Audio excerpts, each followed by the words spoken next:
There are several game franchises of which I adore.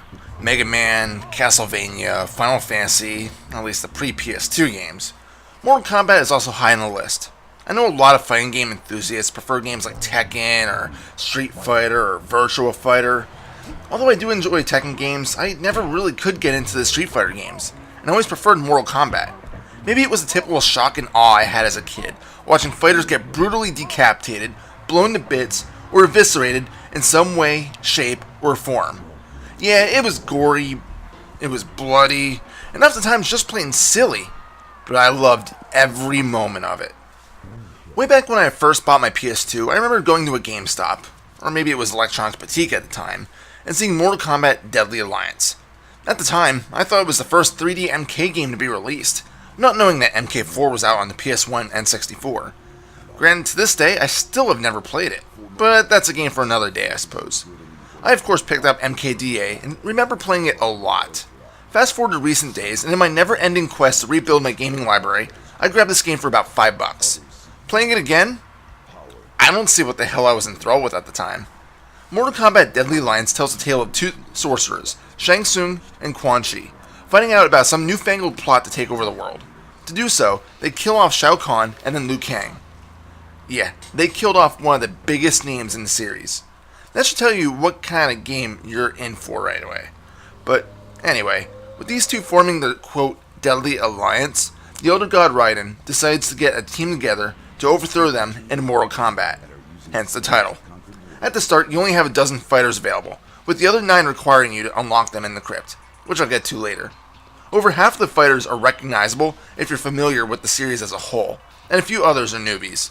Sadly, most of the newbies are kinda lame. Li Mei seems to have been created just to test the boob physics, Movado has one special move available, and Frost is just a female Sub-Zero ripoff. Did we really need 2 characters that can freeze the other fighter?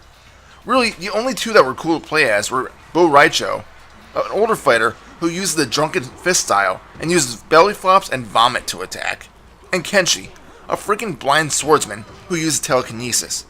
You may feel differently, but that's my opinion on the new guys. But let's talk about the combat itself. Each fighter has 3 different fighting styles that they can choose from at will. By pressing L1, your fighter will rotate through the different styles. Most characters have 2 hand-to-hand styles and then a weapon. I actually like this setup. It does help keep things kind of fresh if you enjoy using the same fighter over and over, as you can get different attacks in. Each combatant also gets a decent amount of combos to use. By mixing up specific attacks, they will chain together, allowing you to get in multiple hits while your opponent can't counter. However, many times if you miss, you're opening yourself up to attack, so you also need to be careful when you start launching into a massive combo. I know, this is all typical stuff for fighting games at the time, but there's one thing about the combat that confuses me. Your special attacks are severely limited. As in, each fighter gets anywhere between 2 to 4 special attacks, and that's it. I don't understand this. Earlier MK games only had fighters with a handful of attacks, but that's also because everything was on a 2D plane, and the technology was much more limited. This is a freaking 3D game, and Scorpion only has a spear throw, backflipping kick, and a fire attack? Where's the teleport punch? Hell, Kung Lao doesn't even get his teleport either, sticking with only his hat throw and a multi-hit jump kick. And how I said Movado only has 1 move? Well, technically it's 2 if you count a special that just slides him out of the way of an attack. This brings me to my main frustration of the game, the difficulty. Most MK games were already challenging enough. I don't mind that.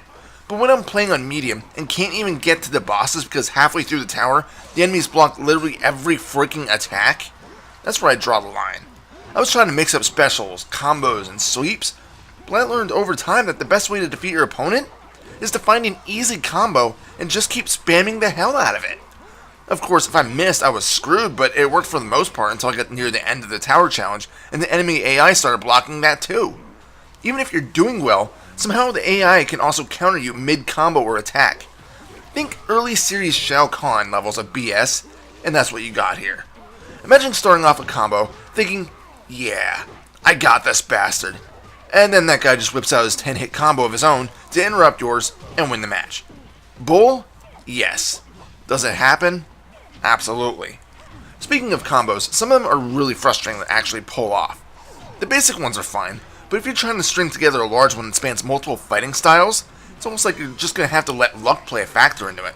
There seems to be a noticeable delay when trying to switch stances and hit the next button in a combo, even when I know damn well I'm pressing everything correctly. And I know what you might be thinking. Why not just use the weapons? Well, pardon saying, but they're double-edged swords. Yes, you do get to do more damage with them. Yes, some of them can literally impale your enemy, causing them to drain health quickly until the round is over. But like everything else, your enemy can block these attacks easily enough, and there's a bigger issue with that. When in your weapon stance, you do more damage, but you also take more damage. So with them out, one bad move, and your health will drop quickly. Oh, and what might be the biggest and strangest thing about the combat that strays away from its roots? The traditional uppercut and sweep attacks are gone. They still kinda sorta exist, but each character has them mapped to different attack buttons. Uppercuts are now considered pop-up strikes, and sweeps aren't always a standard sweep, if a character has one at all. Why they changed this, I will never understand. One thing that still stayed the same though is the amount of blood featured in the game. It's kinda strange and kinda cool at the same time in the way that they did the blood. Basically, when striking opponents, blood may fling off your enemy in what looks like large droplets. When they hit the ground, they splatter, which is really neat to see in a blood trail in an arena. The strange part is that if the blood doesn't immediately get thrown from the body of the victim, it'll just drip off the fighter. It's strange to see, yet at the same time it's kinda fun to watch. I'm probably the only person in the world who thinks this though, so I'm gonna move on. The arenas you fight in are sadly pretty bare bones. They're kinda large, yet totally flat and devoid of anything other than maybe a few objects here and there that get in the way and can be destroyed during battle. The only area that I've seen that's fun to fight in is the acid pool, as if you get near the statues, the acid can drain your health, which can be a fun tactic to pull in tougher fights. Other than that though, there's no real memorable stage that you and your friends are going to say, hey, let's fight here. Let's move on to what is probably the most famous, or infamous, feature of the series, the fatalities. I guess you wouldn't be surprised if I told you they were incredibly disappointing, would you? Again, there's been a serious step back in which every fighter only gets a single fatality. There's also absolutely no other finishing moves.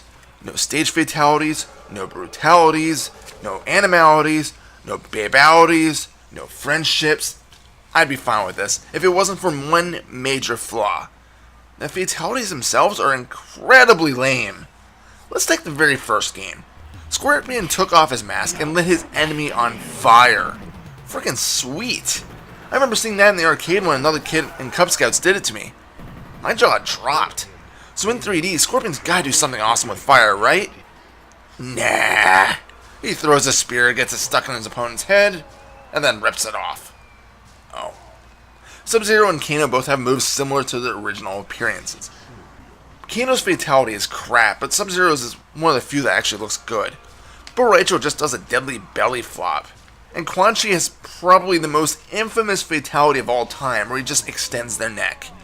Now, to be fair, I've heard something about he might actually be ripping the spinal column out of place or something, and I guess that would make sense. But there's absolutely no blood to be had here, and when you get down to it, isn't that what Mortal Kombat's fatalities were typically known for? Let's move on to the Conquest mode, which acts as the story mode of the game. It starts off as a tutorial, and then allows you to pick a fighter.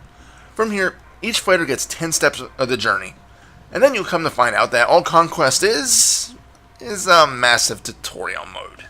That's it. You'll learn the basic attacks, combos, and special attacks of each fighter, providing that you unlock them. The 10th part is always a fight of a clone, and then you get to choose another fighter. The only thing making this worthwhile is that if you're into the lore of the games, which, let's face it, it changed from game to game anyway, so it never makes any sense, and also that fact that you learn a lot of coins doing this. So let's move on to the crypt, the method of unlocking stuff. Basically, by finishing conquest missions and just by playing the arcade mode, you earn various types of coins. In the crypt, you have 676 different coffins available for purchase. You highlight a coffin and buy it to get what's inside. It may be concept art, it may be an arena, it may be a new fighter, and it may be nothing at all. In order to unlock everything, you're going to have to sink hours upon hours upon hours upon hours to get enough currency to buy everything. And even with all this useless crap to unlock, I still love this feature. I enjoy unlocking stuff in this way, so it was always a surprise to see what I was going to get next. Thankfully, this system is still in play in recent installments, and I'm happy to see that. Before I wrap up the review, I just want to touch on the graphics. They're actually fairly well done, with each fighter having a nicely detailed body. Sure, the way they hold weapons is sometimes off-looking, but the bodies themselves seem somewhat higher res than many other character models in other games.